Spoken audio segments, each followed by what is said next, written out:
Hey guys, welcome back to the Pausing Porn podcast. I'm Mark, and today we're talking about one of the biggest triggers out there for people in recovery: social media. If you've ever found yourself relapsing because something you saw online, or if scrolling left you triggered and headed straight to porn, this episode is definitely for you. About 70% of Americans, 60% of Europeans, and in some Asian countries, over 90% of the population are active on social media. The chances are you're using at least one platform every single day. Social media could be a great thing. It entertains us, connects you with friends or new people, and even gives opportunities to grow a business. But if you're struggling with porn, it can work as a double-edged sword. It's probably reasonable to assume you've already felt some of those challenges firsthand.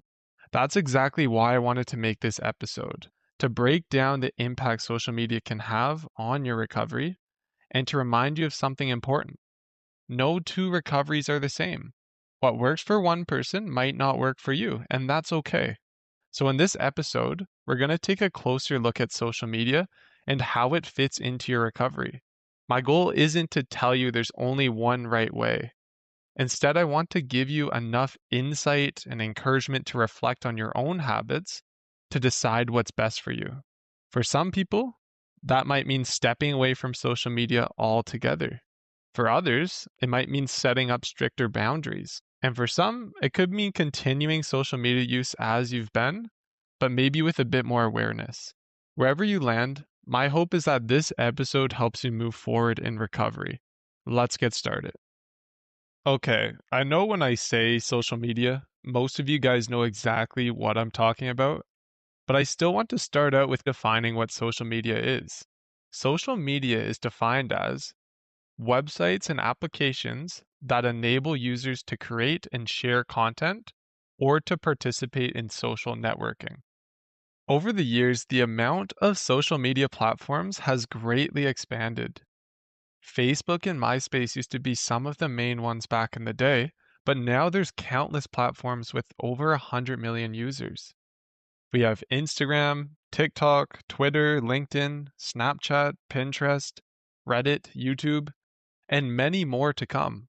This is just a small example of the hundreds of platforms that are really out there. A lot of people try to oversimplify social media in the context of recovery. I want to make it clear that social media is not inherently good or bad. Social media is just a website or an app that allows you to social network, create, and view content. There's so many creators that demonize social media just for existing. And sure, they have valid points when they talk about the harm it can cause, but I'm not one for oversimplification. Everyone is different. We have different lived experiences, interests, careers, right? What may fit into one person's recovery perfectly may not in another's. For this reason, I'm going to start with sharing some of the benefits of social media, which is something that isn't talked on too much nowadays, especially in the self improvement space. I'm going to start with one of the most obvious benefits: connection and community. With social media, you can stay in touch with friends and family. You can also meet new like minded people and expand your social circle. We also have the benefit of accountability and support. So, in the context of recovery, you can join a porn recovery group or mental health community through social media. I'm even active on 3 of these on Reddit. One of the communities has over 1 million users. Then within these communities, you could share your personal progress, get encouragement from others, learn from others, and have ongoing support within the community to keep moving forward. We also have the benefit of education and inspiration. So, with social media, you can conveniently access valuable content on any of your interests, whether it be self improvement, fitness, relationships, finance, whatever it is, there's content out there that you can access. And on top of your current interests, you can find new interests through social media. You'll get access to different perspectives and you can really expand your horizons. For some, social media acts as a creative outlet where you can share your own content, whether it be your writing, art, your videos, or for myself, it's recovery insights in this podcast. and you're able to make a shift from strictly consumption to creation. Now, if you're an entrepreneur, social media can be a crucial way to grow your business or your personal brand. Even for those of you working in your career, there's sites like LinkedIn that can assist you with making professional connections that might not even happen offline. Or you can learn about events, workshops, online programs that will really help with progressing your career. And finally, I'll wrap this one up with entertainment and relaxation. This is the way a lot of you guys use social media now, and it can be a great way to unwind and entertain yourself, within reason, of course. There's endless content you can laugh at, stories that'll intrigue you, or just content that can uplift you. As I mentioned before, social media can act as a double edged sword. Sure, there are benefits that can come from it, but with these benefits, there's also many risks or negative effects social media can have on your recovery and in your life overall. I'll mention some of these, and I want you to take note on which ones you've experienced firsthand. I'll start with mentioning the obvious. There are direct triggers for porn use. What I mean by this is there's endless sexualized content through social media. No matter which platform it is, or if you go looking for it or not, you will come across this sexualized content. And the reason for it is algorithms are designed to keep showing you what grabs attention, which unfortunately is often sexual content. Now, we also have indirect triggers that come from social media. Triggers like comparison and envy. When you're seeing perfect lives 24/7 online, it can fuel loneliness, your self doubt, or shame. Now, we also have stress and anxiety. If you're someone that's scrolling a lot and putting in hours on some of these social media sites, your brain will enter a state of information overload. This will heighten stress and can make porn as the easy tool for an escape from that. If you've ever looked at your screen time on your device, you've probably had a slap in the face moment when you saw the hours spent on some of these platforms. These hours could have been used instead of scrolling to build real change in the life you want away from porn. And for some, social media becomes an avoidance tool. It fills that empty space that could be used for recovery practices. So instead of writing in your journal or sitting through that urge, you turn to social media. We also have physical effects to social media use. The blue light that's coming from the screen plus endless scrolling before bed reduces your sleep quality. When sufficient rest is crucial to recovery, this can take a greater toll than you even recognize. Finally, I'll mention the surprising fact to me of how accessible porn is on social media, whether it be directly through the platform itself or indirectly through links on a profile. It always seems to be there, one way or another, no matter which social media platform you're using. Hearing those risks might make you wonder, why is it so hard to step away from social media, even when you know it's hurting your recovery? The answer lies in how social media is designed itself. Apps are built around the dopamine reward system, the same system hijacked by porn. Every scroll, every notification, every like, these deliver a small hit of dopamine. It's not an overwhelming amount, but it's enough to keep your brain chasing the next one. The problem is, over time, your brain starts linking certain emotions to that quick dopamine fix. Boredom, loneliness, stress. Instead of sitting with those feelings, your brain learns scrolling will fix it. The exact same loop happens with porn. You feel stressed, you click, you escape from it. So when you combine social media and porn together, the triggers multiply. Scrolling puts you in a dopamine seeking state, and then one sexualized post can tip you straight into relapse. That's why social media feels like a slippery slope in recovery, because biologically, it is. When I first started my recovery journey, I was active on 7 different social media platforms. Not because I was building a brand or content creation. Most of the time, I was just doom scrolling and going back and forth between these apps. Some days, I'd end up consuming porn or porn like content directly on these platforms. Other times, I'd use them the normal way for connection, entertainment, or education. The problem was, when my porn use was so compulsive, Just being one click away from any explicit content was enough to trigger me. Even if I didn't go looking for it, something would eventually pop up in my feed. And before I knew it, I was either watching porn through the app itself or closing the app and going straight to my private browser to binge. Even if you set aside the porn triggers, social media was still holding me back. The real goal in recovery isn't just to stack up streaks of abstinence, it's to build a life free from porn, a life that you actually want. And for me, social media kept me stuck in idle mode. There were stretches where I spent more than 8 hours a day on my phone, just consuming. Whatever my feed decided to show me, that's where my time went. Meanwhile, the life I wanted to build was just sitting there untouched.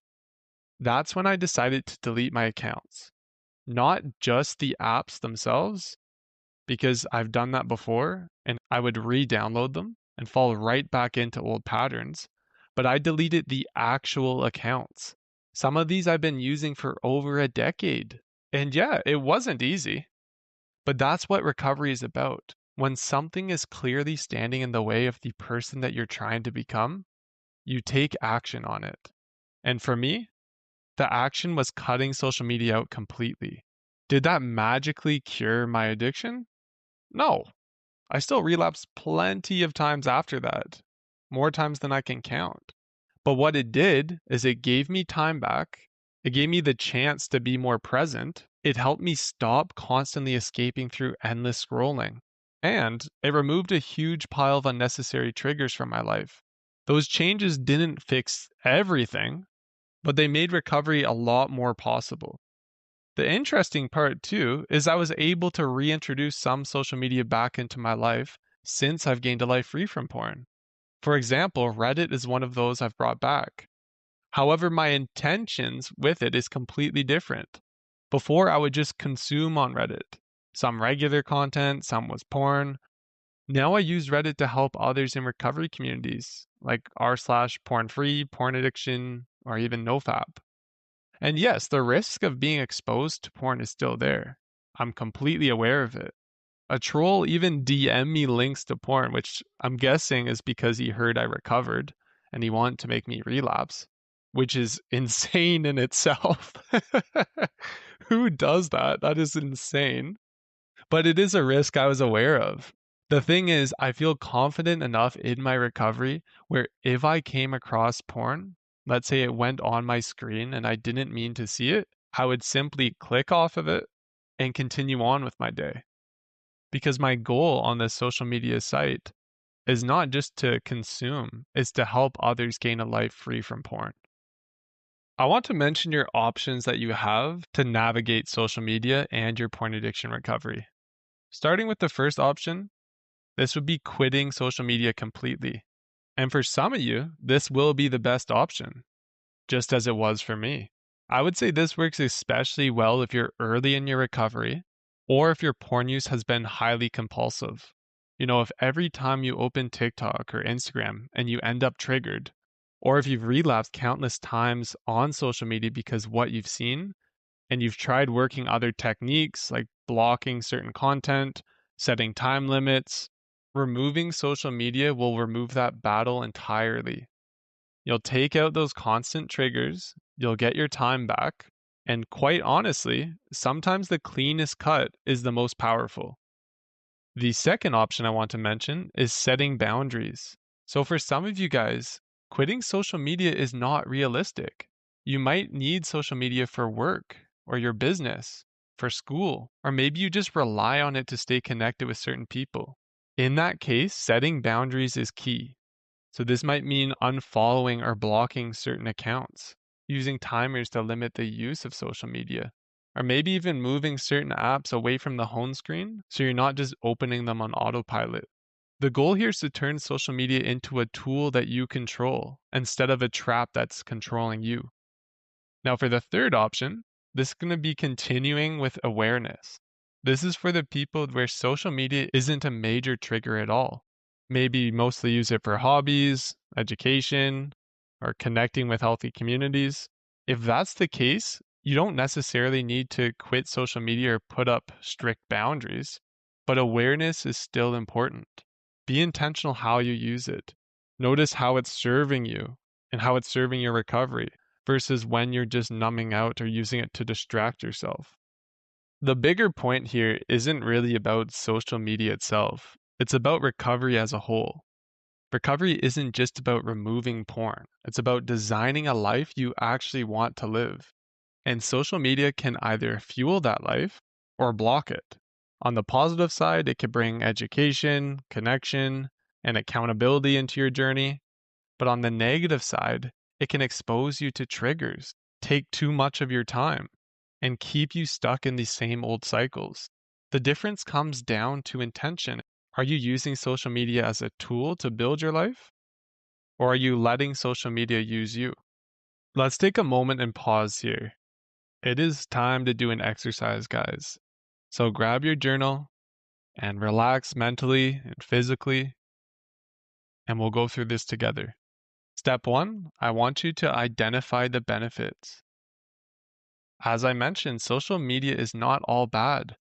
There are benefits that you're getting, whether it be social connection, building your brand, entertainment. In this step, I want you to reflect on the top 3 reasons you use social media. It can be one of the reasons I've mentioned so far in this podcast, or something that's unique to you. When you have them, I want you to jot it down in your journal.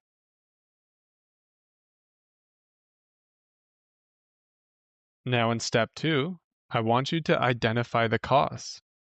We're going to reflect on the other side of the double-edged sword. I want you to think about the top 3 ways social media negatively affects your recovery or your life. Maybe it's triggering content, maybe it's wasted time. Whatever your reasons are, write these down as well.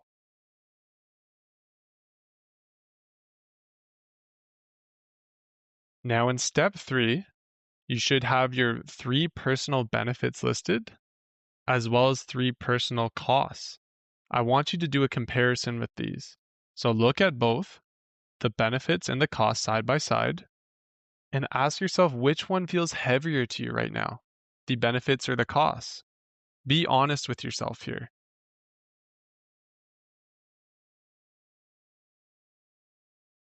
That comparison we just did should have brought you to a moment of reflection where you identified if social media is serving you, if it's not, or if you need to make some boundaries with it to properly align with your recovery. In step 4, we want to make one change. Change doesn't have to start with a dramatic action, but it's the small, consistent changes that creates real results down the road. For this reason, I want to identify and write down one thing you're willing to change this week. Maybe it's unfollowing inappropriate accounts. Maybe it's just deleting one app. Or if you've recognized the harm, you could delete all apps like I did. Maybe it's setting a 30-minute timer on certain apps. We're not looking to fix everything at once, but just choose one action that makes social media more recovery friendly. Now, in the final step for step 5, I want you to commit to this action out loud.